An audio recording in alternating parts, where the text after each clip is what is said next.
Karong buntaga sa Spotlight, mga kapuso atong hisgutan sitwasyon dito sa nasod sa Afghanistan nga karong bag-o na baniugyod ang mga panghitabo dito. Pakisayran ta ang istorya ni usa ka Pilipino nga nakalingkawas sa maong nasod ug ang iyang maisugon nga gihimo pagluwas sa ubang mga kaubanan dito. Makauban ta karong buntaga si Sir Elmer Presa. Good morning, Sir Elmer. Welcome sa GMA Regional TV Live. Hello, Sir Nico. Magandang umaga po sa inyo. Magandang umaga po sa ating mga tagapanood. Thank you so much for joining us, sir. For the benefit of our viewers, sir, can you introduce yourself? Anong trabaho mo dun sa Afghanistan, sir? Oo nga pala po. First and foremost, I'm Elmer Presa. I'm from Cavite City and working there in Afghanistan as Deputy K&M Project Manager for Heart Security International. Nandun po kayo, sir, sa, of course, sa country, simula nung nagsimula na yung mga kaguluhan doon sa Afghanistan, sir, especially nang nag-take over na po ang Taliban. Opo, nandun po tayo nung pagkakataon na yan, Sir Nico. Actually, long before, meron na po tayong consistent intelligence report. And also we have these current threats and assessments. Can you take us back to that day mismo, sir, nung nalaman nyo na, of course, nag-take over, nakarating na sila sa Kabul, sir. Tapos, of course, you tried to evade, escape, flee the country, Sir Elmer. It was at more or less 9:30 in the morning. Tinawagan po kami. Nakausap po yung aming operation manager. Ramdam ko po sa kanya, something really wrong.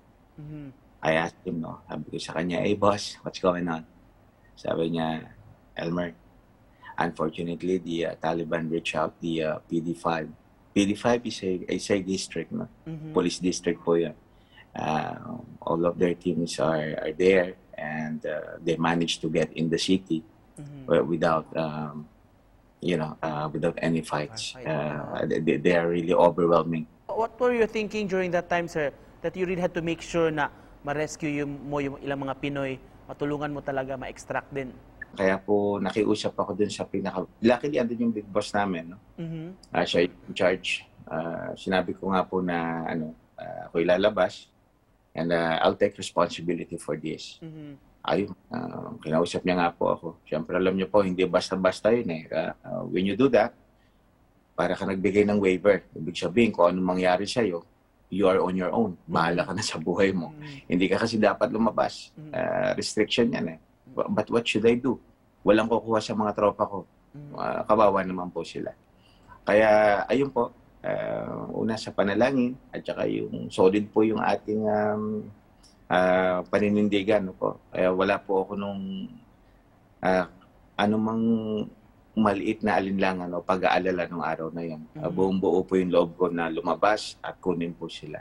Although, meron pa rin po tayong mga tropa na naroroon because they have continuous project, yung pong United Nations.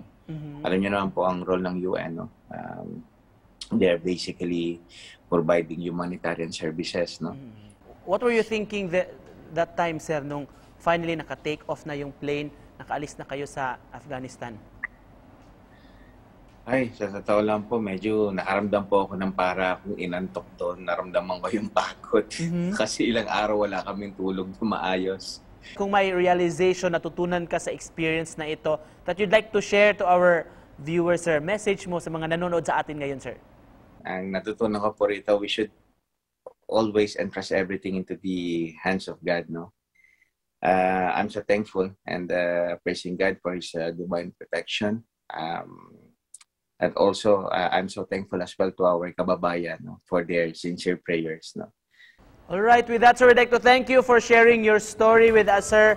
We learned a lot from you this morning and good luck sa mga future endeavors mo. Sir Elmer, thank you so much for joining us. Welcome, Sir Nick. Have a good day. Ingat, sir. Okay, thank you.